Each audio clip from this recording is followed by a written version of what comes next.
மாதிரி நடந்திருக்க கூடாது ஆக்சுவலி. ஏன்னா மாணவர்கள் வந்து ஒரு நல்ல விஷயத்துக்காக போராடுறாங்க. அதை வந்து கவர்மெண்ட் இந்த மாதிரி பண்ணுறது வந்து ஒரு பெரிய ஒரு கொடுமை. அது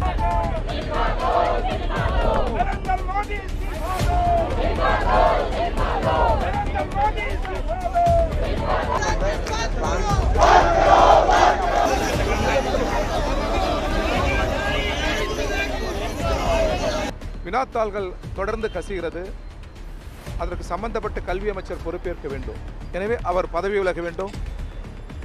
இல்லையென்றால் நாட்டின் பிரதமர் அவரை பதவி விலக்க வேண்டும். போராடுகிற மாணவர்கள் இந்திய மாணவர்கள், அவர்கள்தான் தேசத்தின் எதிர்காலம். எனவே அவர்களை வன்முறையாளர்கள் போல், பயங்கரவாதிகள் போல் சித்தரித்து மதிப்பு மிகுந்த நமது இந்திய இராணுவம், துணை இராணுவத்தை நகர்த்துவது என்பது ஏற்க இயலாது.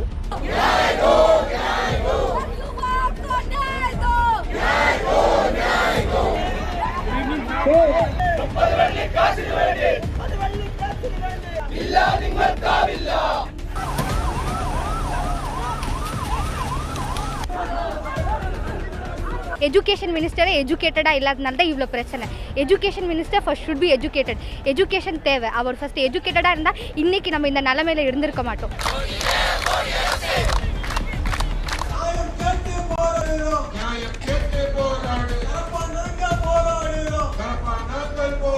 இதே 3 கோரிக்கைகளை முன்னிறுத்தி தான் நாங்களும் இங்கே போராட்டம் பண்ணுறோம். 4ஆவதா ஒரு கோரிக்கை இருக்குது. அது இந்த ஸ்டேட் கவர்மெண்ட் எங்களுக்கு ஆதரவு கொடுக்கணும்.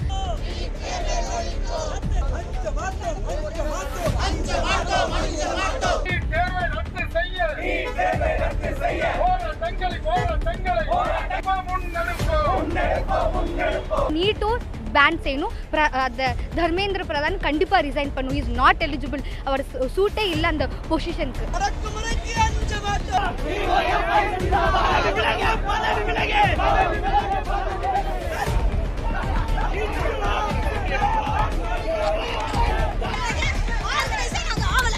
அன்றும் சரி இன்றும் சரி எப்போதுமே முற்றுமுழுதான நீட் முறை ஒழிப்பு என்பது தான் தமிழக வெற்றி கழகத்தினுடைய நிலைப்பாடு.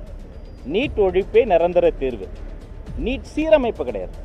கம்ப்ளீட் நீட் ஒழிப்பே நிரந்தர தீர்வு என்பது தான் தமிழக வெற்றி கழகத்தினுடைய நிலைப்பாடு. நீட் என்பது மாணவர்களுக்கு எதிரான ஒன்று. வாய்ப்பு வசதிகள் இல்லாத மாணவர்களுக்கு எதிரானது. கிராமப்புறங்களில் இருக்கக்கூடிய மாணவர்களுக்கு எதிரானது நீட். மாணவர்களுடைய கனவுகளை சிதைக்கக்கூடியது நீட் அப்படின்னு அதை தொடர்ந்து எதிர்த்து கொண்டிருக்கிறோம்.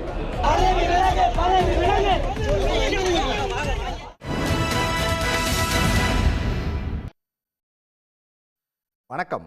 கேள்விக்களம் நிகழ்ச்சிக்கு உங்களை வரவேற்கிறோம். இது மக்களின் மேடை. டெல்லியில் தொடங்கின போராட்டம் நாடு முழுக்க பற்றி எரிஞ்சிட்டு இருக்குது. நீட் தேர்வு குளறுபடிக்கு எதிராக கரப்பான்பூச்சி ஜனதா கட்சியை சேர்ந்தவங்க ஆரம்பித்த அந்த போராட்டம் அப்படிங்கிறது மாணவர் எழுச்சி போராட்டமாக மாறி நாடு முழுக்க பல்வேறு அதிர்வலைகளை உண்டாக்கியிருக்கு.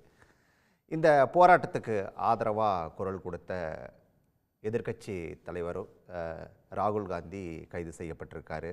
அதற்கும் ஒரு பக்கம் கண்டனங்கள் அப்படிங்கிறது தொடர்ந்து வலுத்தபடி இருக்குது.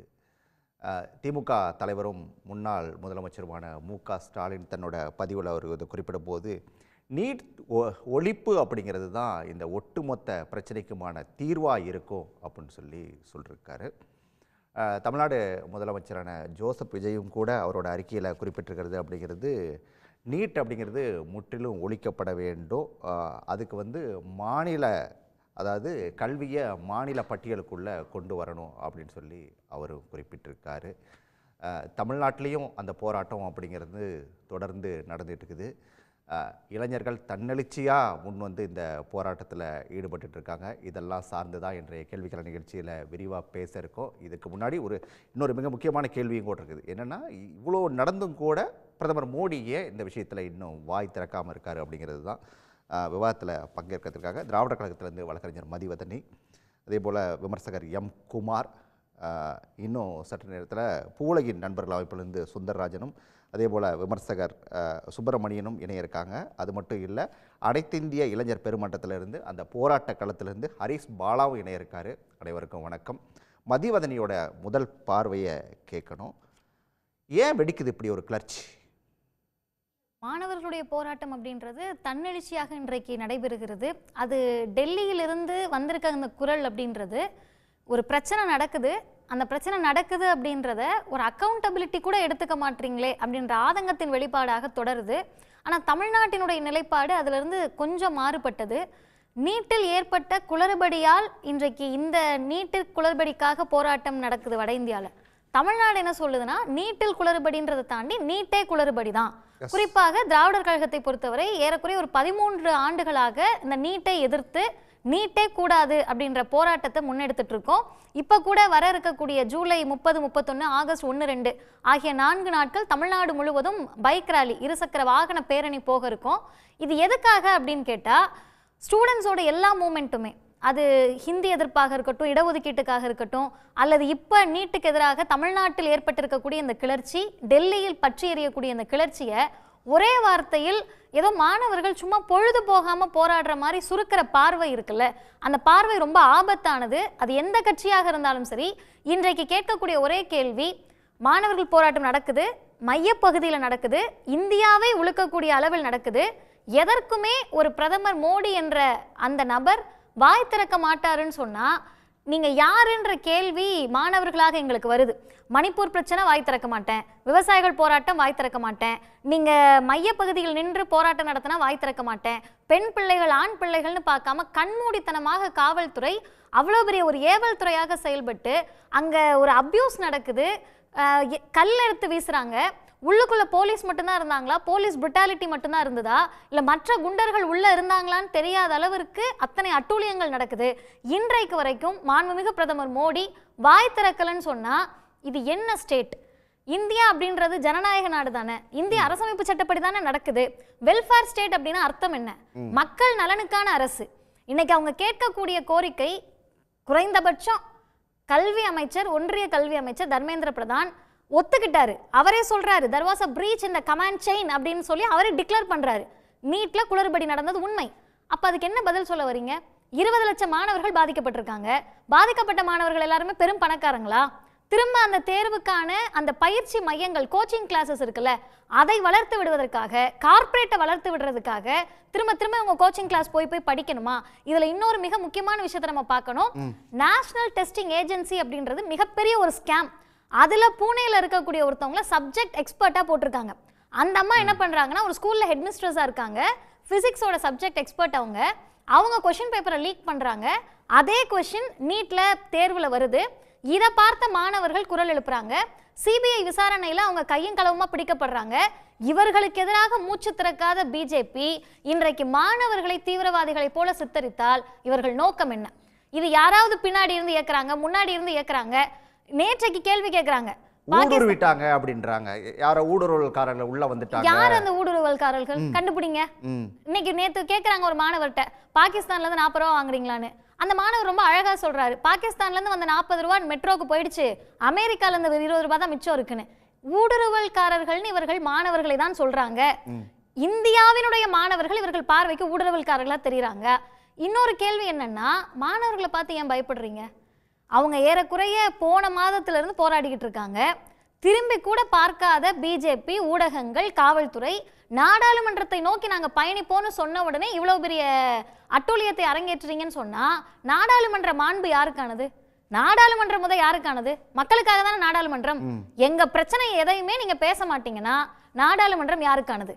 நாடாளுமன்றம் RSSக்கானதா? ஆட்சியில் இருக்கக்கூடிய பிஜேபிக்கானது மட்டுமா? பிரதமர் மோடியினுடைய மாண்பை காப்பாற்றுவதுதான் இந்தியாவினுடைய மாண்பை காப்பாற்றுவதா? போராடக்கூடிய மாணவர்களில் இந்து மாணவர்கள் இல்லையா? அப்ப உங்களுக்கு இந்துக்களுடைய மனம் புண்படவே கிடையாதா? போராடக்கூடிய பெரும்பான்மை மாணவர்கள் யாரு? நீங்க இதை என்ன பண்றீங்கன்னா, மதத்தோடு ஒப்பிட்டு பேசணும்னா இதை டைவர்ட் பண்ணிடலாம்னு நினைக்கிறீங்க. நீங்க எதோடு ஒப்பிட்டு பேசினாலும் மாணவர்களுடைய போராட்டம் தன்னெழுச்சியாக நடைபெறக்கூடிய போராட்டம், நல்ல ஒரு முன்னெடுப்பை எடுத்திருக்கக்கூடிய எங்களுக்கு நீ அக்கௌண்டபிலிட்டி எடுத்துக்கன்னு கேட்கறாங்க. இந்தியாவுடைய கல்வி சிஸ்டம், எஜுகேஷன் சிஸ்டம் கரப்ட் பண்ணிருக்கீங்க. நியூ எஜுகேஷன் பாலிசின்றதுல தொடங்கி நீங்க இன்னைக்கு நீட் வரைக்கும் இந்தியாவினுடைய கல்வியை ஒட்டுமொத்தமாக பிஜேபி அரசு, மோடி அரசு நாசப்படுத்தி இருக்கு. அதை கேள்வி கேட்டா குறைந்தபட்சம் பிஜேபி யாராவது ஒரு உறுப்பினர் இன்றைக்கு வரைக்கும் நேர்மையான பதில் அளித்திருக்கிறார்களா? மூச்சு விட்டுருக்காங்களா இந்த பிரச்சனைக்கு? பேசினா 2 விஷயம் சொல்றாங்க. ஒன்று ஊடுருவிட்டாங்கன்றாங்க, இல்லைன்னா இது வந்து மாணவர்கள் போராட்டமே இல்லைன்றாங்க. அப்ப யார் போராட்டம்னு சொல்லுங்க. யாரோட போராட்டம்? நாங்கள் போராட்ட களத்தில் இருக்கக்கூடிய ஹரிஸ் பாலாட்டியே கேட்போம். ஹரிஸ் பாலா, இது யாரோட போராட்டம்? என்னதான் நடக்குது டெல்லியில்? அதாவதுங்க, நான் முதல் நாள்லேருந்து இப்போ இந்த போராட்ட களத்தில் இருக்கேங்க. டே ஒன்லேருந்து இந்த போராட்டம், அதாவது முதல்ல ஒரு நாள் அடையாள இப்போ இது இருந்தாங்க இல்லைங்களா, அதுலேருந்து நான் இருக்கேன். அது மட்டும் இல்லாமல் இந்த போராட்டம் 26 நாளைக்கு முன்னாடி தொடங்குச்சுன்னு நினைக்கிறேன். அந்த முதல் நாள்லேருந்து நான் இங்கே இருக்கேன். இப்போ இங்கே வந்து பார்த்திங்கன்னா வந்து மாணவர்கள் தன்னெழுச்சியாக வந்து போராட்டம் நடத்திட்டு இருக்கிறாங்க. தமிழ்நாட்டிலேருந்து, ஆந்திராவிலேருந்து, கர்நாடகாவிலேருந்து, தூரமாக இருக்கக்கூடிய மாநிலங்கள்லேருந்து 1000 கிலோமீட்டர் பயணம் செஞ்சு வந்து இந்த போராட்டத்திலேயே தங்கி இருக்கக்கூடியவங்க நிறைய பேரை நான் பார்க்க முடியுதுங்க. அது மட்டும் இல்லாமல் வந்து பெங்களூர்லேருந்து ஒரு 20 பேர் ஒரே ஐடி கம்பெனியில் வேலை பார்க்குறவங்க. அவங்க வந்து என்ன பண்ணாங்க அப்படின்னா, அவங்களுடைய வேலையை வந்து ஒர்க் ஃப்ரம் ஹோம் வாங்கிட்டு, அதுவும் நைட் ஷிஃப்டாக மாற்றிக்கிட்டு, பகலில் வந்து ஜந்தர் மந்தரில் போராடிட்டு, நைட்டில் போய் வேலை பார்த்துட்டு, அப்புறம் டெய்லி ஒரு 2-3 மணி நேரம் ஏதோ தூங்குறாங்க போல இருக்குது. திருப்பி ஜந்தர் மந்தருக்கு காலையில் வராங்க. இப்படி தன்னெழுச்சியாக எல்லா இடங்கள்ல இருந்தும் மாணவர்கள், இளைஞர்கள் திரண்டு இங்கே வந்திருக்கிறாங்க. இது வந்து இந்த நீட் பேப்பர் லீக்குக்கான விஷயம் மட்டும் இல்லைங்க.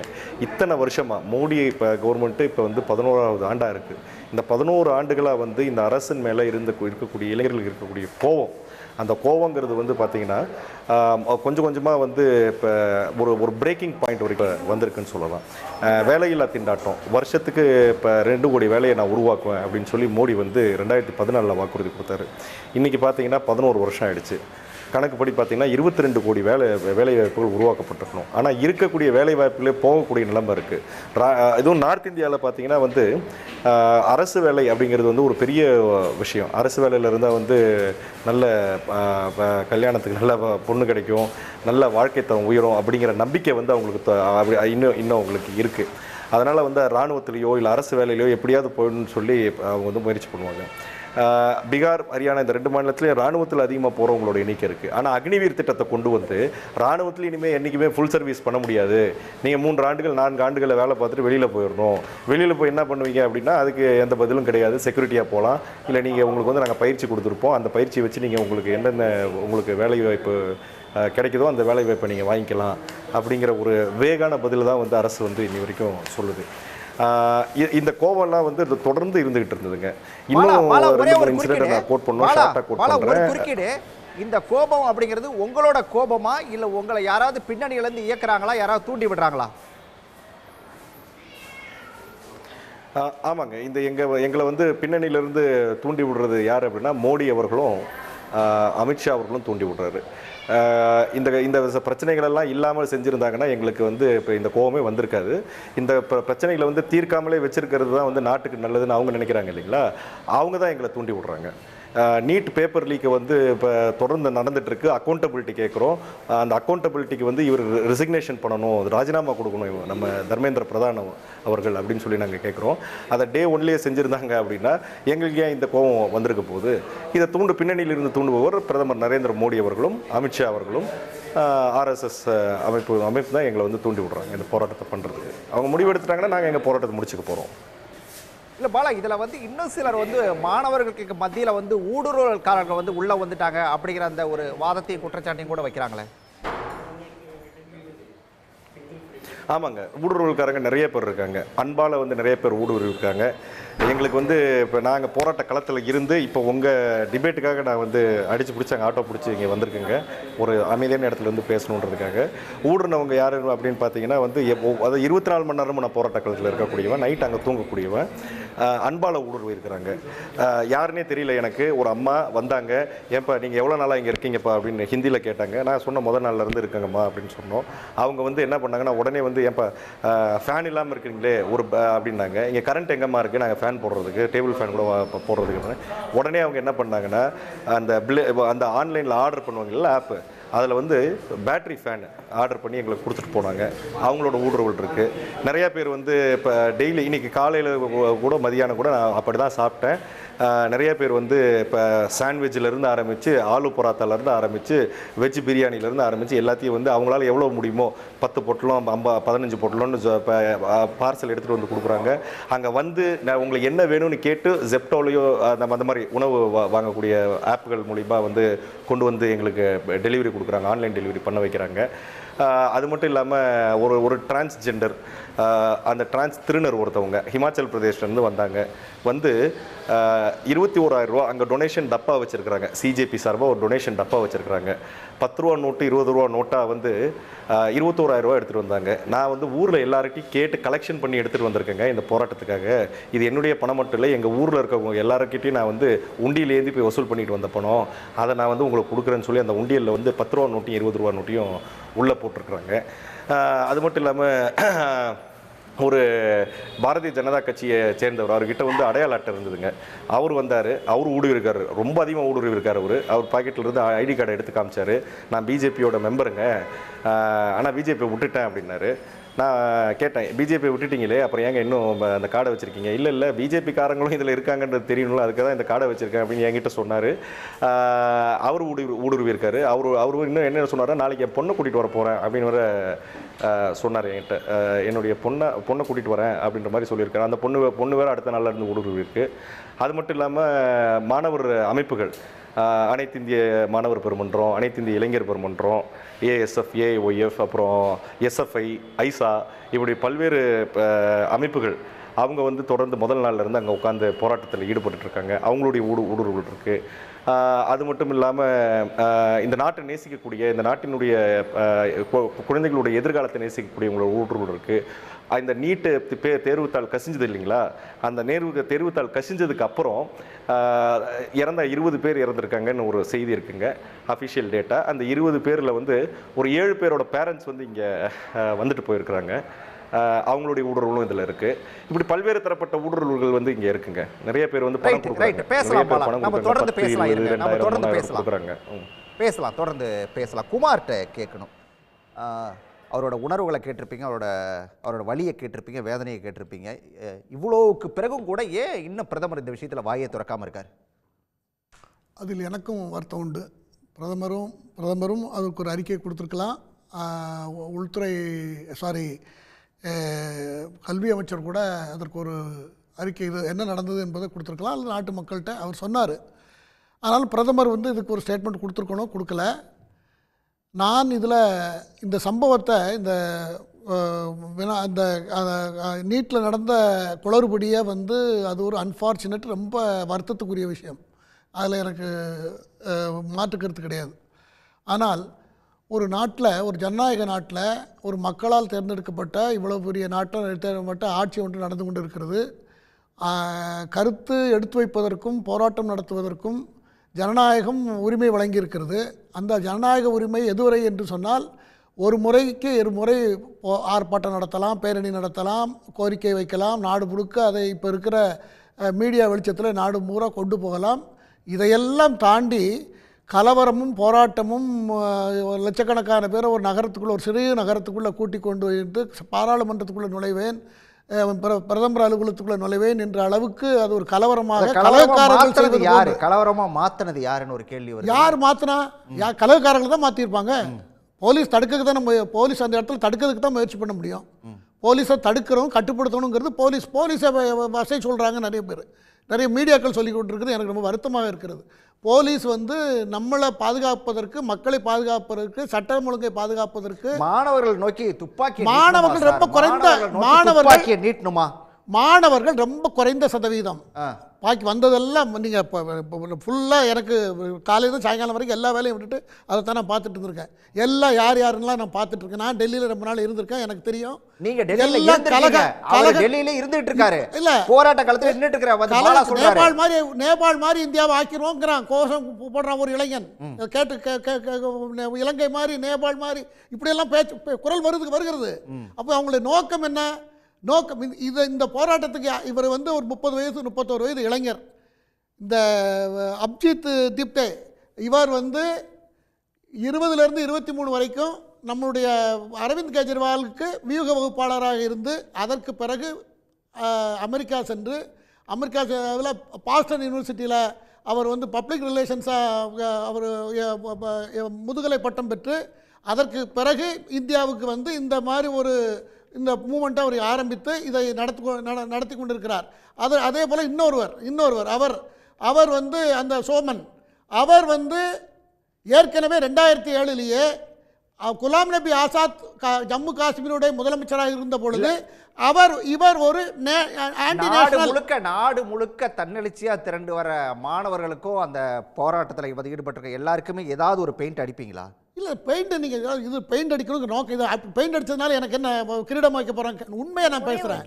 மாணவர்கள் ஒரே ஒரு விஷயம் கூட, மாணவர்கள் பாதித்தது உண்மை. மாணவர்கள் என்னுடைய உறவின் பொண்ணு கூட முதல் தடவை நான் எழுதினேன், எனக்கு நிறைய மார்க் கிடச்சிருக்கும், நல்லா இருந்தது. ரெண்டாவது எழுதுனதில் எனக்கு நிறைய கேள்விகளுக்கு எழுத முடியல அப்படின்னு சொல்லி வருத்தப்பட்டது உண்டு.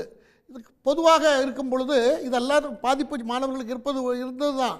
ஒரு இன்சிடென்ட்டை வைத்துக்கொண்டு செருப்புக்கு தகுந்த மாதிரி காலை வெட்ட முடியாது. ஒரே கேள்வி. சார் வீட்டில் இருக்க பிள்ளைங்க திரும்ப 4 முறை கூட படிச்சு எழுதலாம், அதை பத்தி கேட்கல. ஒரே ஒரு சந்தேகம், இப்போ இவங்களோட பேக்ரவுண்ட் செக்லாம் இருக்குல்ல, இதை வச்சு என்ன சொல்ல வரும்? இவங்க இதை தான் தெரியுமே, அவங்க ஏதாவது ஹைட் பண்ணாங்களா?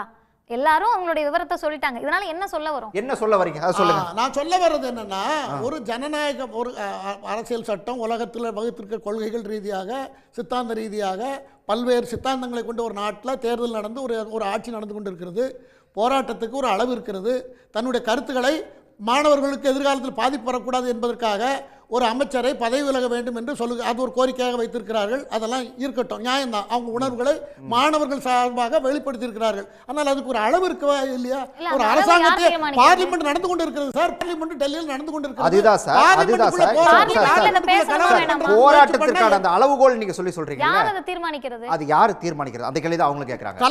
கலகக்காரர்கள் கலகம் பண்ண வேண்டிய கலகம் பயன்படுத்தி மாணவர்களை எம்பளமாக ஆக்கி கேடயமாக சொல்லுங்க. அது யாருன்னு சொல்லுங்க. நீ டெல்லில தான சார் இருக்கீங்க, சொல்லுங்க. நான் தான் சொல்றேன். அதான் சார் நீங்க டெல்லில யாரு? இவங்க ரெண்டு பேருமா? இந்த ரெண்டு அந்த லடாக்கை சேர்ந்த ஒருத்தர் இருக்கார் இல்லையா, சோமன். சரி, அவர் ஒண்ணு, இந்த இன்னொருத்தர் அப்ஜித் திப்டே. சரி, இப்போ முதல்ல இருக்கவர் ஹங்கர் ஸ்ட்ரைக் பண்றாரா? இல்ல இவங்க என்ன கலவரம் பண்ணாங்க? ஒரு ட்விட்டர் போட்டதுல 20 லட்சம் பேர் சேர்ந்திருக்காங்க, ஃபாலோ பண்ணிருக்காங்க சார். அவ்வளவு பேருக்கு வழி இருக்கு சார். சும்மா கூப்பிட்டாலே வந்துருவாங்களா? நாளைக்கு குமார் சார் கூப்பிட்டா 20 லட்சம் பேர் வருவாங்களா? இதெல்லாம் இன்னைக்கு லேட் சார். நாளைக்கு நீங்களும் நானும் கூப்பிட்டா வருவாங்களா? நம்ம கூப்பிட்டா வர மாட்டாங்க. வழி இருக்கு, பிரச்சனை வராங்க சார்.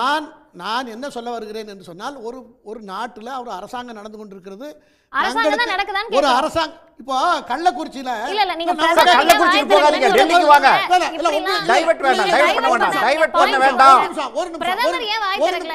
நாடு அரசாங்கம் அவரே சொல்றாங்க, ஜனநாயக நாடு தானே, கான்ஸ்டிடியூஷன். ஒரு சின்ன உதாரணம், பிரதமர் ஏன் வாய் திறக்கலன்னு சொல்லுங்க.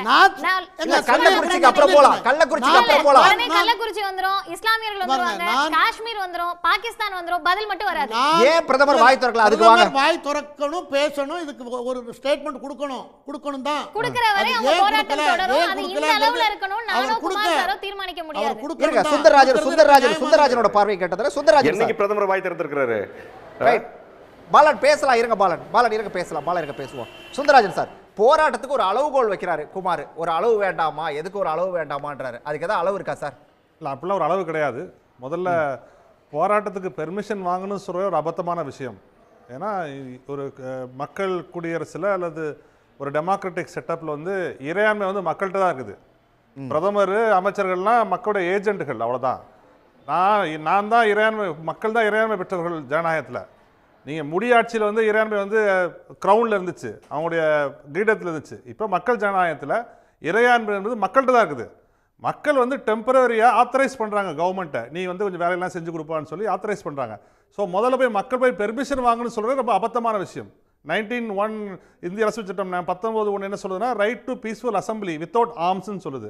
அதாவது நீங்கள் ஜனநாயகபூர்வமாக மக்கள் கூடலாம், எங்கு வேண்டாலும் கூடலாம். அதான் அதில் நீ பெர்மிஷன் வாங்கணும், இங்கே கூடக்கூடாதுலாம் சட்டத்தில் இல்லை. இவங்க அதுக்கு ரிசல்ட் தேர்தலில் தான் மக்கள்கிட்ட சொல்லணும், இந்த ஆட்சி சரியில்லை, நீங்க சொல்றீங்கல்ல போராடுறதுக்கு ஒரு அளவு இருக்குன்னு. போராடுறதுக்கு ஒரு அளவு இருக்குன்னு நீங்க எப்படி சார் சொல்ல முடியும்? ஒரு ஆட்சி நடந்து கொண்டு போராடுறதுக்கு ஒரு அளவு இருக்கு நீங்க சொல்ல முடியாது, அரசே சொல்ல முடியாது. போராடுறதுக்கு ஒரு அளவு இருக்குன்னு அரசே சொல்ல முடியாது. ஏன்னா மக்கள் தான் எஜமானர்கள். நீங்களாம் அரசு வந்து ஒரு ஏஜென்ட், பீப்புளோட ஏஜென்ட். அவங்கள கட்சி மாற வச்சு தான் உங்களுடைய ஆட்சி நடக்குது. இல்ல உங்களோட ஆட்சி எப்படி நடக்குது? ஒரு விஷயம் பேசுறது நல்லா இருக்கு சார். ஏற்கனவே தேர்தல் நடக்குது. பாலா ஒரு செகண்ட், ஒரு செகண்ட் சுந்தரராஜன் முடிச்சிட்டோம். குமார் சுந்தரராஜன் முடிச்சிட்டோம். மக்களோட மேண்டேட் நீங்க மதிக்கிறீங்களா? ஒரு கட்சியில இருந்து எலெக்ட் பண்ணப்பட்ட எம்பிகளை உடைச்சு கட்சி மாறி போராட்டம் நடக்குது. எப்படி சார் அரசாங்கம் நடக்கும்? ஏனா ஒரு காரணம் மேண்டேட் நீங்க மதிக்கிறீங்களா? அத பத்தி பேசுறதுக்கான தகுதி பாஜகக்காரங்களுக்கு இருக்கா? கவுன்சிலிங் ஆயி பேசுறதுக்கான தகுதி பாஜகக்காரங்களுக்கு குமார் நீங்க பேச முடிச்சீங்க, அவங்கள பேச விடுங்க. பாஜகக்காரங்க இருக்கான்னு கேக்குறேன். அதுக்கான தார்மீக உரிமை இருக்கா உங்களுக்கு? பாலா ஒரு செகண்ட், பாலா சுந்தரராஜன் முடிச்சிட்டோம். பத்தி ஏங்க electoral people mandate democratic mandate பத்தி பேசுறதுக்கான தகுதி பிஜேபி காரங்க இருக்கான்னு கேக்குறேன். மத்த கட்சிக்காரங்க அத கேப்போம் மேண்டேட் உடைச்சு மத்த கட்சி எம்பிக்களை வந்து அந்த கட்சியவே காலி பண்ணி கொண்டு வந்து இன்னொரு கட்சியில சேர்த்து மெஜாரிட்டி உருவாக்கணும்னு நினைக்கிறீங்களே? உங்களுக்கு இருக்க சூப்பர் மெஜாரிட்டி உருவாக்கணும்னு நினைக்கிறீங்களே? உங்களுக்கு இருக்க அந்த தகுதி மேண்டேட் மேண்டேட் பத்தி பேசுறதுக்கு வெக்கமா இல்ல? டெமோக்ராட்டிக் மேண்டேட் பத்தி பேசுறதுக்கு உங்களுக்கு வெக்கமா இல்ல?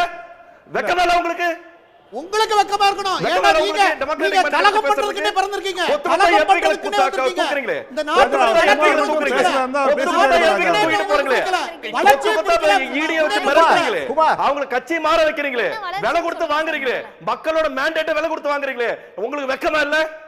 கொஞ்சமா கூச்சமான இருந்தா டெமோக்ராட்டிக் மேண்டேட் பத்தி பிஜேபி நாடு ஸ்திரமான ஒரு நாடா வளரக்கூடாது என்பதுல உங்களுக்கு நிறைய உடன்பாடு இருக்கிறது. நான் குற்றம் காட்டுகிறேன் பகிரங்கமா. சுந்தரராஜன் பாதியில இருக்காரு. உங்களுக்கு தான் பாலா பாலா பேசலாம். பாலா தொடர்ந்து பேசலாம். இருங்க. கனடால கொண்டு போய் சீடு பில்லுன்னு சொல்லி விவசாயிகளுடைய உரிமையை வந்து கொண்டு போய் வச்சது யாரு? சீடு பில்ல கையெழுத்து போட்டது யாரு? பாலா தொடர்ந்து பேசலாம். பாலா ட்ரேட் டீல்ல சைன் போட்டது யாரு? பாலா அத கேப்போம். யாரு? உங்களுக்கு நீங்க தான்.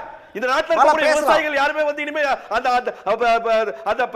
நாட்டு விதைகளை கூட யூஸ் பண்ண முடியாதுன்ற ஒரு சூழ்நிலை கொண்டு வந்துட்டீங்களே. உங்க உடல்நலம் புரிஞ்சுக்க முடியுது. பாலா பேசலாம். குமார் பதிலுக்கு பதில் பேசிட்டு இருந்தா யாருக்கு கேட்காதே. குமார் இருங்க, பதிலுக்கு பதில் பேசிட்டு தான் கேட்காது. சுந்தரராஜன் சார் இல்ல, முதல்ல ஒரு விஷயத்தை புரிஞ்சுக்கணும் ராஜா.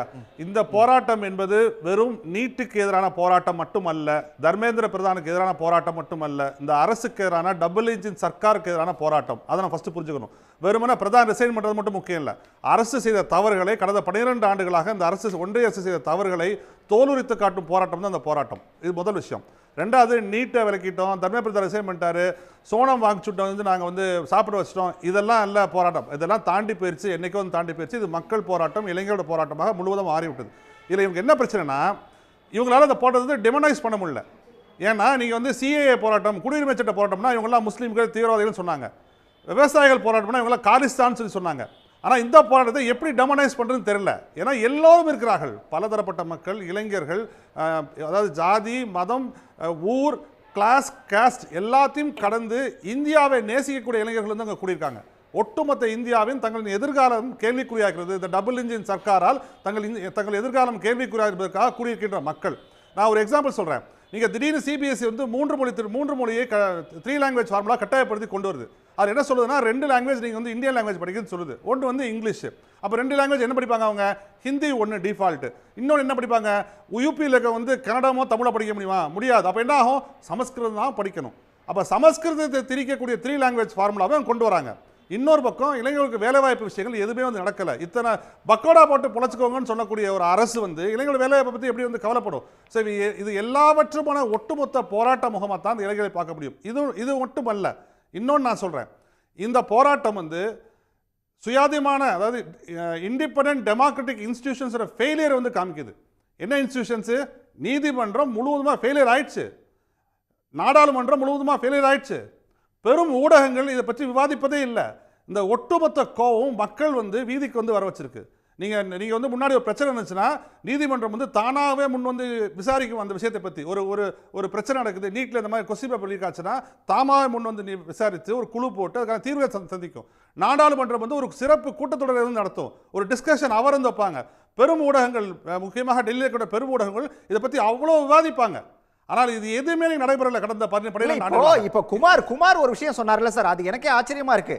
நீங்க தேர்தல் வரும்போது உங்க கோபத்தை காட்டுங்க, 5 வருஷம் பொறுத்துருங்க அப்படின்னு சொல்றாருல்ல, அது எப்படி புரிஞ்சுக்கிறது? அது ரொம்ப அபத்தமான ஒரு வாதம். எப்படி மக்கள் போராட்டம் மக்கள் ஓட்டு போட்டு தேர்ந்தெடுத்த அரசை எப்பொழுது வேண்டுமா கேள்வி கேட்கலாம். 5 வருஷத்துக்கு கேள்வி கேட்க முடியாது. நீங்க 5 வருஷம் விட்டுட்டு நீங்க ஒட்டுமொத்த நாட்டை நாசப்படுத்திடுவீங்க. அதுக்கப்புறம் நாங்க வந்து கேள்வி கேட்கணும் உங்களுக்கு. அப்ப ஏன் செக்ஸ் அண்ட் பேலன்சஸ் இருக்கு, ஏன் நீதிமன்றம் இருக்கு, ஏன் நாடாளுமன்றம் இருக்கு, ஏன் ஊடகங்கள் இருக்கு அப்படின்னா இந்த செக்ஸ் அண்ட் பேலன்ஸ் கொண்டு வரதான் இருக்கிறது. இந்த போராட்டங்கள் நடத்தி டெமோக்ராட்டிக் இன்ஸ்டிடியூஷன்ஸ் ஃபெயிலியரும் போராட்டம் நடத்த கூடாதுன்னு ஏதாவது இருக்குதா குமார்? என்ன குமார் நான் இல்லன்னு சொல்லல. இருங்க அவர் முடிச்சிட்டோம். கேக்குறேன் உங்ககிட்ட வர நீங்க 19 எடுத்து படிச்சு பாருங்க. Right to peaceful assembly without arms.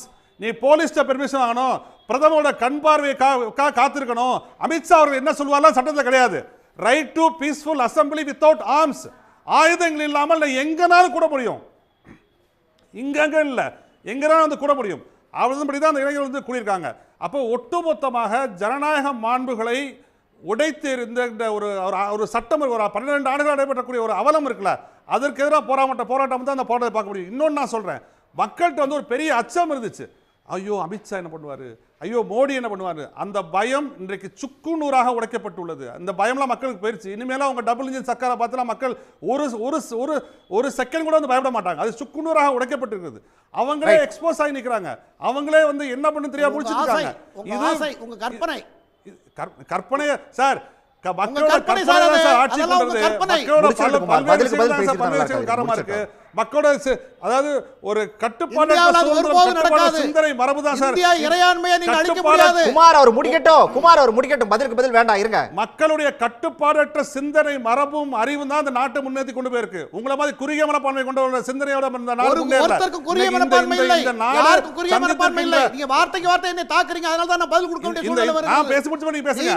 நீங்க பேசும்போது அவர் அமைதியா தான் இருந்தாரு. நீங்க பேசும்போது அமைதியா தான் இருந்தாரு. இருங்க. நீங்க பேசும்போது ஒரு வார்த்தை கூட நான் பேசல. நான் பேசும்போது பதில் சொல்லிக்கோங்க, பிரச்சனை இல்லை. அப்ப இவ்வளவு கலவரம் நடந்து கொண்டிருக்கும் போதும், இவ்வளவு இளைஞர்கள் அங்க டெல்லியில் கூடியிருக்கும் பொழுதும் பிரதமரோ யாரும் வந்து எங்கேயோ ஹைதராபாத்ல வந்து ஏதோ ஒரு பிரைவேட் கம்பெனி வந்து பிரைவேட் செக்டார் வந்து ஸ்பேஸ்ல வந்துருச்சுன்னு அப்படியே பயங்கரமா புலங்காயுதம் பேசக்கூடிய பிரதமர் அவருடைய வீட்டு வாசல்ல லட்சக்கணக்கான இளைஞர்கள் தங்களுடைய எதிர்காலத்தை நோக்கி கேள்வி கொண்டிருக்கிறார்களே, அதை பத்தி ஒரு வார்த்தை கூட பேசலங்க.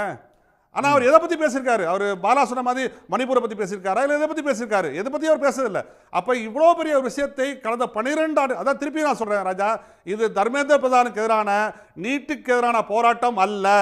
கடந்த 12 ஆண்டுகளாக அந்த நாட்டில் நடைபெறக்கூடிய அவலமான ஆட்சிக்கு எதிரான ஒரு மக்களின் உளக்குமுறல், இளைஞருடைய எழுச்சி தான் நம்ம வந்து பார்க்க முடியும். ரைட் சுப்பிரமணியன் இணைஞ்சிட்டாரு. சுப்பிரமணியன், உங்க பார்வை என்ன?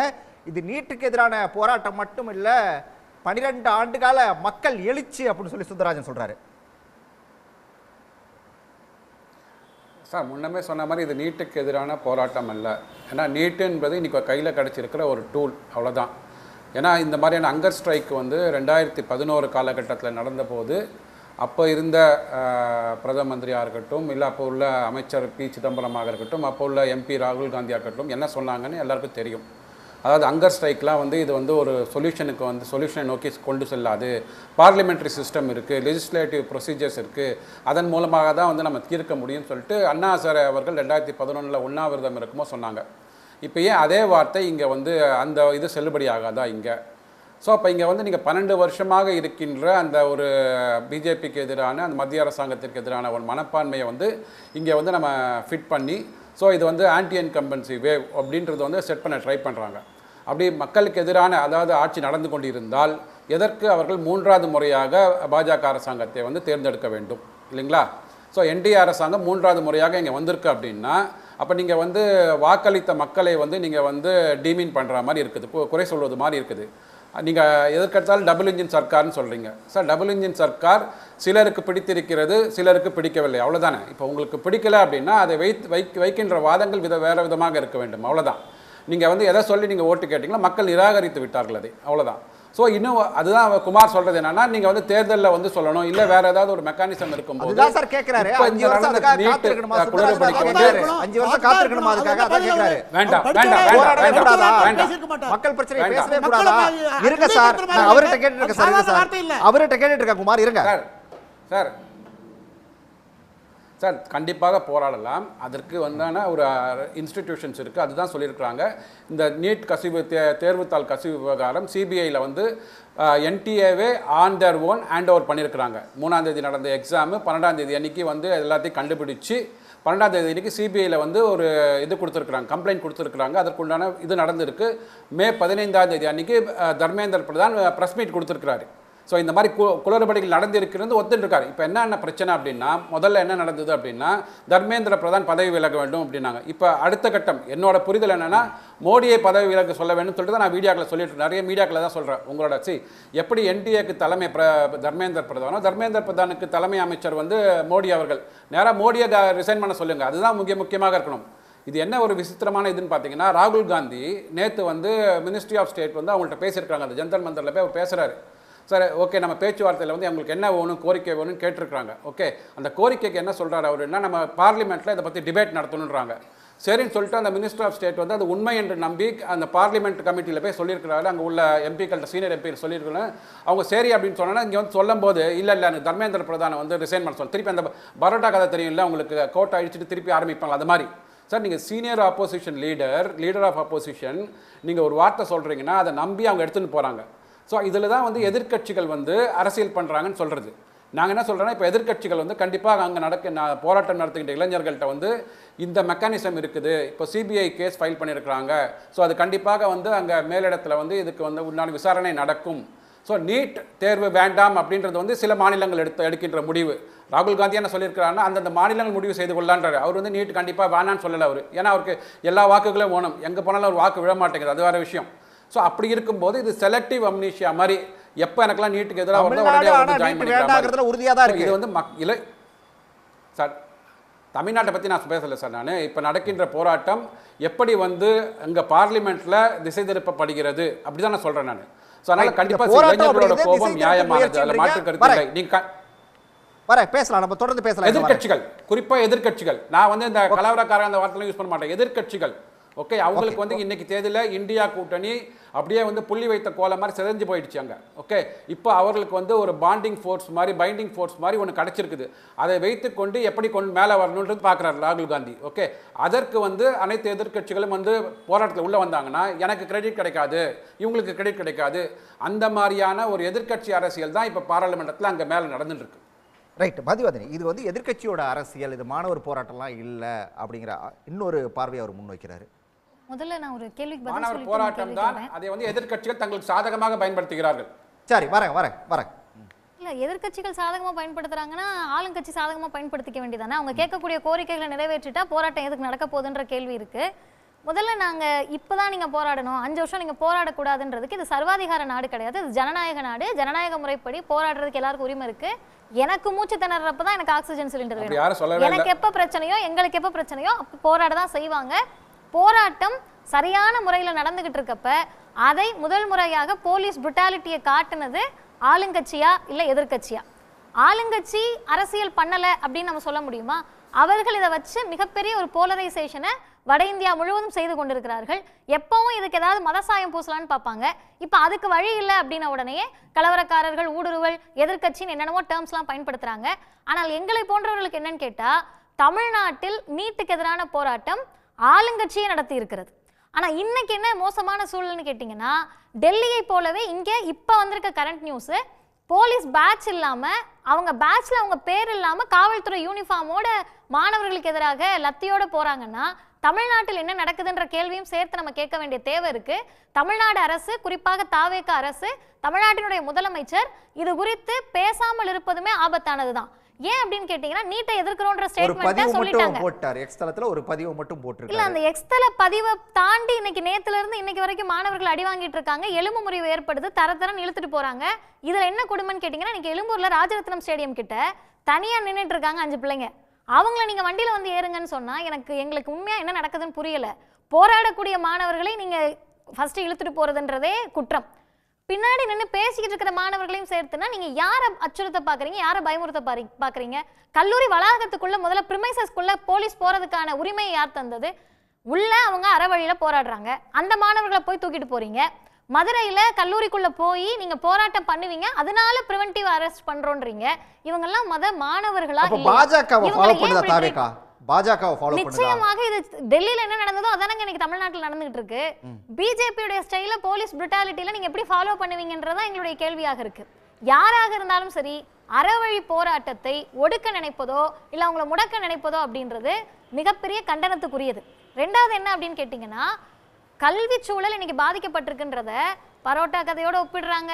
ஏதோ போற போக்குல எங்க வீட்டு பிள்ளைங்களை தான் 2 முறை எழுதுது. பிரச்சனையே நம்ம வீட்டு பிள்ளைங்களுக்கும் வேற வீட்டு பிள்ளைகளுக்கும் தான்.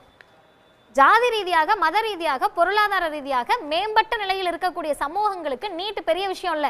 இன்னைக்கு ஒரு தம்பி வந்து சொல்றாரு, நான் போராடலாம் போலங்க, நான் 4 தடவை பரீட்சை எழுதுவேன்றாரு. அவர் 10 தடவை கூட எழுதுவதற்கான பொருளாதாரம் அவங்க கிட்ட இருக்கலாம். கோச்சிங் கிளாஸ்ல போய் லட்சக்கணக்கில் கொட்டி கொடுக்கலாம். அவங்களுக்கு பிறவியிலேயே இந்த சமூகம், இந்து சமூகம் கொடுத்துருக்கக்கூடிய ப்ரிவிலேஜ் இருக்கலாம். பிற்படுத்தப்பட்ட, மிகவும் பிற்படுத்தப்பட்ட பட்டியலின பழங்குடியின ஏழை எளிய மாணவர்களுக்கு அந்த ப்ரிவிலேஜ் இருக்கா? நீட்ன்றதை ஏன் ஸ்கேம்னு சொல்றோம்னா, நீ இந்த மார்க் எடுத்தாதான் உள்ள வர முடியும்னு முதல் சொன்னாங்க. அடுத்து என்ன சொன்னாங்க?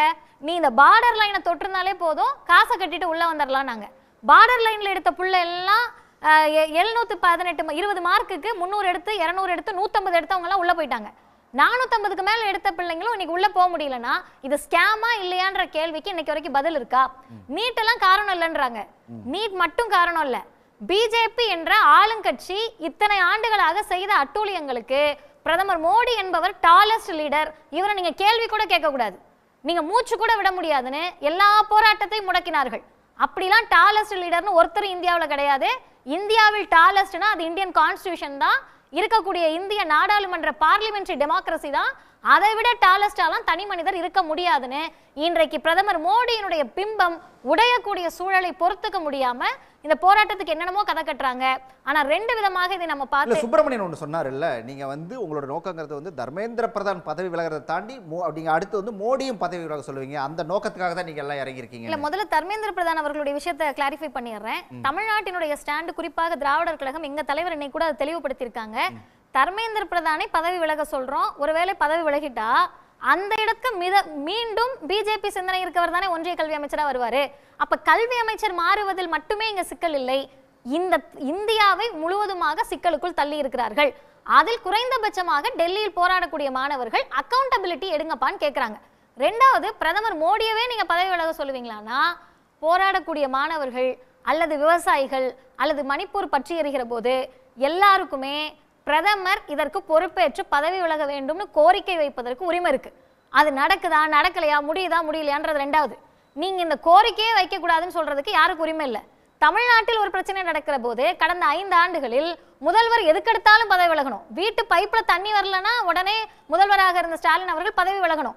என்ன அட்டூழிய கூத்து நடந்தாலும், மாணவர்களுக்கு சாவே வந்தாலும், தரதரன்னு பெண்களை நிர்வாணப்படுத்தி மணிப்பூர்ல இழுத்துட்டு போனாலும் மூச்சு கூட பிரதமர் விட தேவையில்லைன்னா அவரையும் மாணவர்கள் கேட்பார்கள். யாருக்கு தார்மீக பொறுப்பெடுத்துக்க முடியலையோ, யாருக்கு தவறு நடக்கின்ற போது அந்த குற்றத்தை சுமக்கக்கூடிய, சுமையை ஏந்தக்கூடிய பொறுப்பற்ற தன்மை இருக்கிறதோ அவர்கள் பதவி விலகணுன்ற கோரிக்கை மக்கள் கிட்ட இருந்து வரத்தான் செய்யும். ஓகே, பாலாட்ட கேட்கணும். பாலா, இப்போ குமார் பேசும்போது, பாஜக ஆதரவாக குமார் பேசும்போது ஒரு விஷயத்தை குறிப்பிட்டாரு. இந்த போராட்டத்துக்குன்னு ஒரு அளவு இருக்குது, அந்த எல்லையை மீறி நீங்கள் எல்லாம் போயிட்டுருக்கீங்க, உங்களை பின்னாடி இருந்து இயக்கிறது வேற ஒன்று அப்படின்னு சொன்னதோட, இப்போ சுப்பிரமணிய சார் சொல்லும் போது கூட இன்னொன்று சொன்னார். அதான் மாணவர்களோட சேர்ந்து எதிர்கட்சிகள் வந்து உள்ளே வந்து சேர்ந்துட்டாங்க, அவங்க ஒரு அரசியலை பண்ணுறாங்க அப்படின்னு சொல்லிட்டு, இதை எப்படி சார் பார்க்குறீங்க? அதாவது அடுத்தவங்க ஆரம்பிக்கிற போராட்டத்தில் வந்து கொண்டு போய் உள்ளே நுழைஞ்சு அதை டைவெர்ட் பண்ணுற டாக்டிஸ் வந்து பிஜேபிக்கு கை வந்த கலை. மற்ற எதிர்க்கட்சிகள் வந்து எங்களுக்கு ஆதரவு கொடுக்குறாங்க, சாலிடாரிட்டியாக நிற்கிறாங்க. அந்த அளவுக்கு எங்களுக்கு மகிழ்ச்சி. நாங்களும் வந்து அவங்க கூட எந்த பெரிய டிஸ்கஷனுமே வச்சுக்கிறது. நீங்கள் தெரிஞ்சுக்கணும், நான் போராட்டத்தில் மட்டும் இல்லை, I am very closely in discussions with Abhijit Deepke, Ashutosh Rana and Sourav Das. இவங்க கூடலாம் நான் க்ளோஸாக உட்காந்து எவ்ரி டிசிஷன் நாங்கள் வந்து ஒரு கோஆர்டினேஷன் கமிட்டியில் உட்காந்து அதுக்கப்புறம் தான் வந்து நாங்கள் அந்த டிசிஷன் எடுக்கிறோம். அண்ட் ஐ எம் ஆல்சோ இந்த கோஆர்டினேட்டிங் கமிட்டி, நான் அந்த கோஆர்டினேட்டிங் கமிட்டியில் இருக்கேன். எங்களுடைய தெளிவான முடிவு என்ன அப்படின்னா, எதிர்க்கட்சிகள் எம்பிகள் யாராவது வராங்க, இல்லை எதிர்க்கட்சி தலைவர்கள் யாராவது வராங்கன்னா வாங்க, ஆதரவு தெரிவிங்க. மற்றபடி எங்களுக்கு எந்த டைரக்ஷனோ, எங்களுக்கு எந்த கன்சல்டேஷனோ தேவையில்லை அப்படிங்கிறது தான் எங்களுடைய நிலைப்பாடு. உங்களுடைய சாலிடாரிட்டி எங்களுக்கு முக்கியம். ஏன்னா நீங்கள் தான் பார்லிமெண்ட்டில் இதை கொண்டு போய் பேச போகிறது, எலெக்டட் ரெப்ரஸன்டேட்டிவ்ஸாக இருக்கிறவங்க தான்.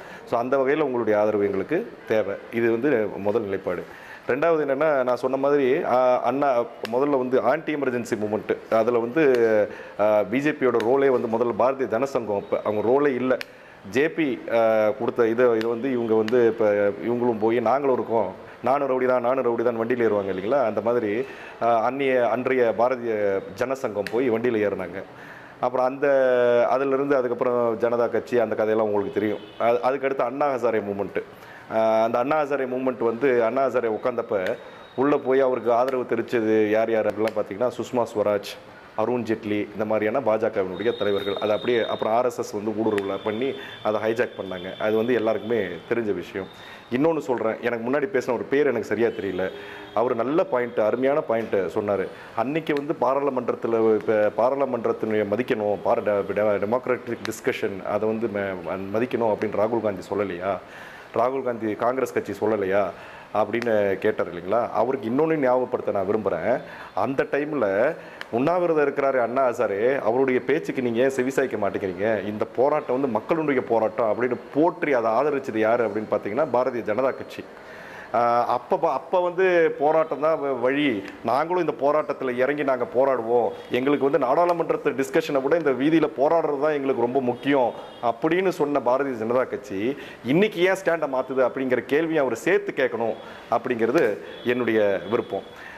நான் சொல்கிற மாதிரிங்க, இந்த போராட்டம் அப்படிங்கிறது வந்து நான் பர்சனலாகவே சொல்கிறேனே, ரொம்ப நிறைய கோவத்தோடு இருக்கிறவங்க எல்லா தேர்வுக்கும் வந்து இப்போ என்ட்ரன்ஸ் எக்ஸாம் கொண்டு வரதுக்கான ப்ரொப்போசல் வந்து என்இபியில் இருக்குங்க. சாதாரணமாக ஒரு பிஎஸ்சி பிகாம் ஏதாவது ஒரு சின்ன காலேஜில் நான் போய் படிக்கணும்னா கூட இன்னும் சில ஆண்டுகளில் வந்து எல்லாத்துக்குமே நான் வந்து இப்போ என்ட்ரன்ஸ் எக்ஸாம்னு சென்ட்ரல் யூனிவர்சிட்டியில் இப்போ எந்த கோர்ஸ் போகணுன்னாலும் என்ட்ரன்ஸ் எக்ஸாம் CUETன்னு ஒரு எக்ஸாம் கொண்டு வந்துட்டான். இப்போ இந்த காமன் என்ட்ரன்ஸ் எக்ஸாமில் வந்து பெரிய பிரச்சனை என்ன அப்படின்னா, எனக்கு முன்னாடி பேசின இப்போ மதிவதனி அவர்கள் சொன்ன மாதிரி 8ஆவதுலேருந்து இந்த கார்ப்பரேட் ஸ்கூல்ஸ் நிறையா இருக்குங்க. 8ஆவதுலேருந்து அவங்களுக்கு வந்து இப்போ கோச்சிங் கொடுக்குறாங்க, IIT JEE கோச்சிங் கொடுக்குறாங்க, இல்லை வந்து நீட்டுக்கு கோச்சிங் கொடுக்குறாங்க. இன்னும் சில ஸ்கூல்ஸ் வந்து இப்போ டெல்லியில் இருக்குது, கிளாட் அப்படின்னு சொல்லி லா என்ட்ரன்ஸ் எக்ஸாம் இருக்கு இல்லைங்களா, அதுக்கு தனியாக கோச்சிங் கொடுக்குறோம் அப்படின்னு சொல்லி அதுக்கு கோச்சிங் கொடுக்குறாங்க. அதுக்கு லட்சக்கணக்கில் பணம் வசூலிக்கிறாங்க. அது இல்லாமல் வந்து நான் பேர் குறிப்பிட விரும்பல, நிறைய வந்து ஷாருக் கான், அமிதாப் பச்சன், தோனி, இப்போ மெஸ்ஸி எல்லாம் கூட்டிகிட்டு வந்து விளம்பரப்படுத்தக்கூடிய கோச்சிங் சென்டர்ஸ் நிறைய பேர் இருக்கிறாங்க. அவங்களுக்கு வந்து இந்தியா ஃபுல்லாக பிரான்ச்சஸ் இருக்குது, அவங்ககிட்ட $1 மில்லியன் முதலீடுகள் இருக்குது, அவங்க வந்து லட்சக்கணக்கில் ஃபீஸ் வாங்குறாங்க, ஆன்லைன் கோர்சஸ் கொடுக்குறாங்க. அதை வந்து யாரும் ஒரு கேள்வி, அதுக்கு பதில் சொல்லிடுங்க சுப்பிரமணியன். இல்லை சார், அப்போது அந்த போராட்டம், அதாவது 2011 நடந்த போராட்டத்தை பற்றி சொன்னார் இல்லையா அவர். இப்போ என்ன சொல்லியிருக்காங்கன்னா, அந்த மினிஸ்ட்ரி ஆஃப் எஜுகேஷன் தானாக முன் வந்து நேஷ்னல் டெஸ்டிங் அகாடமி தானாக முன் வந்து சிபிஐயில் கேஸ் கொடுத்து அதோட விசாரணை நடந்து கொண்டு இருக்கிறது. ஓகே, அதனால் யாரும் வந்து இதில் வந்து தப்பிச்சு போக பார்க்கல. அதனால் இதுக்கு விசாரணை நடந்து கொண்டு இருக்கும்போது அந்த விசாரணை முடிந்ததுக்கு பிறகு நடவடிக்கை எடுப்பாங்கன்னு சொல்கிறாங்களே தவிர நடவடிக்கை எடுக்க மாட்டோம்னு சொல்லலை யாருமே. மதிவதனி பேசும்போது சொன்னாங்க, தர்மேந்திர பிரதான் ரிசைன் பண்ணதுக்கு அப்புறம் இன்னொரு பிஜேபி சிந்தனை உள்ள தலைவர் தானே வருவார். மோடி ரிசைன் பண்ணதும் அதே மாதிரி பிஜேபி சிந்தனை தலைவர் தான் வருவாங்க. ஸோ அதனால உங்களோட வாதம் வந்து சரியா இருக்குமா எனக்கு தெரியலங்க. ஏன்னா உங்க கேள்வி எனக்கு புரிஞ்சிருச்சு. ஸோ நான் என்ன சொல்றேன், ஒரு சார் உங்க கேள்வி எனக்கு பார்லிமெண்டரி டெமோக்ரஸி இருக்கும்போது நான் சொன்னேன், ராகுல் காந்தியோட இன்டர்வியூ சொன்னேன்ல, ஒரு 1 மணி நேரத்துக்கு அப்புறம் எப்படி மாறினார் பாருங்க அவரு. ரைட் பாலா. சார் உங்கள் கேள்வி எனக்கு புரிஞ்சிருச்சு. அந்த ஒரு கேள்விக்கு மட்டும் நான் பதில் சொல்லிடுறேன், டைம் கம்மியாக இருக்குன்னு சொல்கிறாரு. அதாவது வந்து இந்த நாட்டோட முதல் இப்போ ரயில் ஆக்சிடென்ட் நடந்தப்போ விசாரணை நடந்துட்டு இருக்கும்போதே நாட்டினுடைய முதல் ரயில் வந்து ரிசைன் பண்ணார். கரப்ஷன் நடந்ததில்லை, வெறும் அலகேஷன் வந்ததுக்கே இந்த நாட்டினுடைய ஃபினான்ஸ் மந்திரி நேரு கேபினெட்டில் இருந்து ஒரு முந்திரா ஊழல் டைமில் ரிசைன் பண்ண வரலாறு இருக்குது. பிஜேபி எதிர்கட்சியாக இருக்கும்பொழுது சிவராஜ் பாட்டீலோட ரெசிக்னேஷனை விசாரணை நடந்துட்டு இருக்கும்போதே கேட்டிருக்கு. இப்போ அது மட்டும் இல்லாமல் பி சிதம்பரமோட ரெசிக்னேஷனை விசாரணை வந்து பல விஷயங்கள் நடந்து 26/11 நடந்துட்டு இருக்கும்போது சிவராஜ் பாட்டீல், பி சிதம்பரம், நிறைய பேரோட இதுக்கு கோல்கேட் நடந்துட்டு இருக்கும்போது மன்மோகன் சிங்கை ரிசைன் பண்ணணும் அப்படின்னு கேட்டது பிஜேபி. விசாரணை நடந்துட்டு இருக்கும்போது ரிசைன் பண்ணக்கூடாது அப்படின்லாம் வந்து எந்த இதுவும் கிடையாது. இந்த நாட்டுக்கு ஒரு வழிகாட்டுதல் வந்து பெரிய தலைவர்கள் கொடுத்துட்டு போயிருக்கிறாங்க. அவங்களுடைய வழியை வந்து மதிக்கக்கூடிய ஒரு மாண்பு பிஜேபிக்கு இருந்ததுன்னா தர்மேந்திர பிரதான் ரிசைன் பண்ணட்டும். எங்களுக்கு அந்த மாண்பு மரபு அதை பற்றிலாம் கவலை இல்லை, நாங்கள் வந்து சர்வாதிகாரிகள் தான் அப்படின்னு வந்து நீங்கள் நினச்சிங்கன்னா நீங்கள் ரிசைன் பண்ண தேவையில்லை. உங்களை எப்படி ரிசைன் பண்ண வைக்கிறது அப்படிங்கிறது இளைஞர்களுக்கு தெரியும். ஏன்னா அவங்க வீதிக்கு வந்துட்டாங்க. இந்த போராட்டம் வந்து வன்முறையில் எந்த இடத்துல வன்முறை ஏற்படவே இல்லை. அமைதியான வழியில் ஒரே பாயிண்ட் அதாவது ஒரு செகண்ட் பாலா ஒரே பாயிண்ட் லாஸ்ட் ஒரே பாயிண்ட். நீங்க டியர் கேஸ் அடிச்சீங்க இல்லைங்களா இந்த டெல்லியில ஒவ்வொரு வீதி முனையில அடிச்சீங்க இல்லைங்களா, அந்த டியர் கேஸ்ல வந்து கண்ணீர் விட்டது, அந்த டியர் கேஸ்னால கண்ணீர் விட்டது மாணவர்கள் மட்டும் இல்ல, எங்களுடைய தாய்மார்கள் கண்ணீர் விட்டுருக்காங்க. இந்த நாட்டில் மனிதநேயம் இருக்கிறவங்க எல்லாரும் கண்ணீர் விட்டுருக்காங்க. அந்த ஒவ்வொரு துளி கண்ணீரும் பாஜக எதிராக வந்து அலையா எழுந்து பாஜக வாஷ் அவுட் ஆகும். இந்தியா உயர்ந்த பொருளாதாரத்தோடு உலக வல்லரசுகளோடு அதற்கு ஈக்குவலாக முன்னேறக்கூடிய இடத்துல இருக்கிறது. அது அந்த இடத்துல இன்னைக்கு அமெரிக்காவாக இருந்தாலும் சரி, சைனாவாக இருந்தாலும் சரி, ரஷ்யாவாக இருந்தாலும் சரி, எல்லா நாடுகளும் இந்தியாவினுடைய வளர்ச்சியை விரும்பவில்லை. அதற்கு ஒரு பெரிய சக்தி செயல்படுகிறது. இது நான் வெளிநாட்டில் ஒரு வருஷத்துக்கு மேலே இருந்ததுனால நாங்கள் எல்லாரும் பேசுகிறத வச்சு நான் ஏற்கனவே சொல்கிறேன், இது எப்போதும் நடக்கும், இது எப்போதும் நடக்கும். அதனால் அதற்கு ராகுல் காந்தி தலைமையில் இந்த டீம் எல்லாம் செயல்பட்டு கொண்டு இருக்கிறது.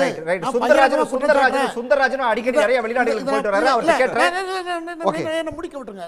அதனால இங்க நடக்கிற போராட்டம் ஒரு மக்களால் தேர்ந்தெடுக்கப்பட்ட ஒரு ஆட்சி நடந்து கொண்டிருக்கிறது. உங்களுக்கு பாதிப்புகள், உங்களுக்கு தனிப்பட்ட முறையில் மாணவர்களுக்கு மேலே அக்கறை இருக்குன்னு நீங்கள் சொல்கிறத நான் ஏற்றுக்கிறேன். அதற்காக ஒரு கண்டனமும் வார்னிங்கும் போராட்டமும் ஆர்ப்பாட்டமும் ஒரு நாளோ 2 நாளோ நடத்தி வேண்டும். அதுவும் டெல்லி போன்ற நகரத்தில் நம்முடைய கேபிட்டல் அது, அங்க நடத்தி நடத்தி பாராளுமன்றத்துக்குள்ள புகுந்து 10 லட்சம் பேருக்கு ஒரு எம்பியா இருக்கக்கூடிய எம்பிக்களை ஒரு 4 பேரை தாக்கிட்டாங்க. ஏதாவது நடந்து போயிட்டு வந்தா பெரிய இந்தியாவுக்கு பெரிய அவமானமாகிவிடும். சுந்தரராஜன் சார், அதை தடுக்க வேண்டுமா இல்லையா? தடுத்தாலும் தடுக்கிறாங்கன்றாங்க, தடுக்க தவிர சுந்தரராஜன் சார் இது வந்து வெளிநாட்டு சதின்றாரே குமார். பாஜகவை சேர்ந்தவர்களுக்கோ பாஜகவின் ஆதரவாளர்களுக்கோ ஒரு திறமை உண்டு. சிரிக்காமையே கூச்சநாச்சமே இல்லாமல் சொல்லுவாங்க, இந்தியா வல்லரசாக போகுது, இந்தியா வல்லரசாக தடுக்க போறாங்க அப்படிலாம் வந்து சொல்லி சார் இப்படி தான் சார் சொன்னாங்க. டிமானிட்டைசேஷன் பண்ணப்போ வந்து இந்தியாவில்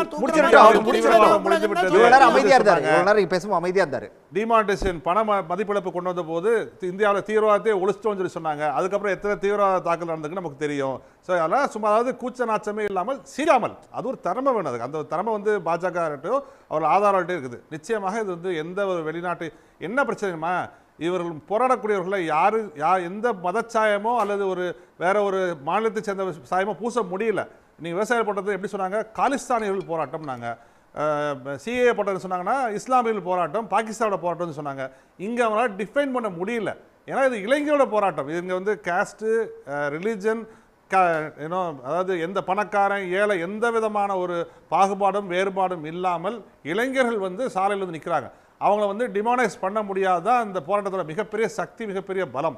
அங்கே தான் இன்றைக்கி இருக்கக்கூடிய ஒன்றிய பாஜக அரசு தோல்வி அடைந்துள்ளது. ஏன்னா அவங்களால இவங்க பின்னாடி இருக்காங்க சொல்ல முடியாது. ஆனால் பொதுவாக கலவரக்காரர்கள், பொதுவாக எதிர்க்கட்சிகள் அப்படின்னு சொல்லிட்டே வந்திருக்காங்க.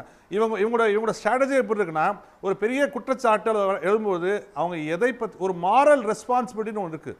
அரசியல் அது ரொம்ப ரொம்ப முக்கியம். ஒரு மாரல் ரெஸ்பான்சிபிலிட்டி எடுத்துக்கிறது தான் அரசியலோட முக்கியமான தன்மை. நீங்கள் வந்து கடந்த யூபி ஆட்சியில் பார்த்தீங்கன்னா மும்பை கலவரம் நடைபெற்ற பொழுது சிவராஜ் பாட்டீல் மாற்றப்பட்டார்கள். அது வீக்னஸ் கிடையாது. அது வந்து பாஜக என்ன சொல்லுச்சுன்னா அது வீக் கவர்மெண்ட் சொல்லுச்சு. அது வீக்னஸ் கிடையாது, அது மாரல் ரெஸ்பான்சிபிலிட்டி. நட்வர் சிங் அவர்களை வந்து ஆயில் ஃபார் ஃபுட் ஸ்கேம் வந்தபோது ரிசைன் பண்ண வச்சாங்க. அசோக் சவான் மகாராஷ்டிராவோட சீஃப் மினிஸ்டர் ஆதர் ஸ்கேம் வந்தப்போ ரிசைன் பண்ண வச்சாங்க. இந்த மாதிரி நூற்றுக்கணக்கான விஷயம் அடிக்கிட்டே போகலாம். ஆனால் நீங்கள் பாருங்கள், இவ்வளவு குற்றச்சாட்டுகள் பிரச்சனைகள் கடந்த 12 ஆண்டுகள் மணிப்பூர் உட்பட சொல்றாரு வந்தாலும் யாராவது ஒருத்தர் பொறுப்பேற்று மாரல் ரெஸ்பான்சிபிலிட்டி எடுத்து, அது ஒரு மினிஸ்டர் ஆஃப் ஸ்டேட்டாக கூட இருக்கலாம், மாரல் ரெஸ்பான்சிபிலிட்டி எடுத்து இந்த ஆட்சியில் அந்த அதிகாரத்தில் இருப்பவர்கள் யாராவது வந்து பதவி விலக்கால பதவி மாற்றப்பட்டு உள்ளார்களா?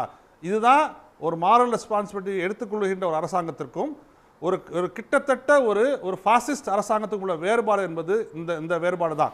ஒரு ரெஸ்பான்சிபிலிட்டி எடுத்துக்கணும். நான் இந்திய மக்கள் ஆயிரக்கணக்கான கோடிக்கணக்கான மக்கள் கோவிட் டயத்தின் போது நடந்து சென்று உயிரிழந்தார்களே, அதுக்கு யார் பொறுப்பு? பிரதமர் பொறுப்பு. அது பொறுப்பேற்றுக்கிட்டாரா? கிடையாது. வேற யார் பொறுப்பு? அந்த அன்னைக்கு இருந்த அமைச்சர்கள் பொறுப்பு. யாராவது பொறுப்பெடுத்துட்டாங்களா? கிடையாது. யாராவது ஒருத்தர் சொல்லுங்க. நீங்க ஆயிரக்கணக்கான மக்கள் இந்தியாவோட ரயில்வே ட்ராக் வந்து இறந்து போனாங்க, நடந்து போனாங்க. இதுக்கு யாராவது ஒரே ஒருவர் பொறுப்பேற்றுக் கொண்டார்களா? அப்ப எந்த விதமான ஒரு மாரல் ரெஸ்பான்சிபிலிட்டியும் எடுக்காத ஒரு அரசாங்கத்துக்கு எதிராக மாரல் ஹை கிரவுண்டோட இளைஞர்கள் வந்து அங்கே டெல்லியில் வந்து சாலையில் வந்து நிற்கிறாங்க. நாங்கள் அந்த இளைஞர்கள் வந்து ஒரு பெரிய அறத்தோடு வந்து நிற்கிறாங்க.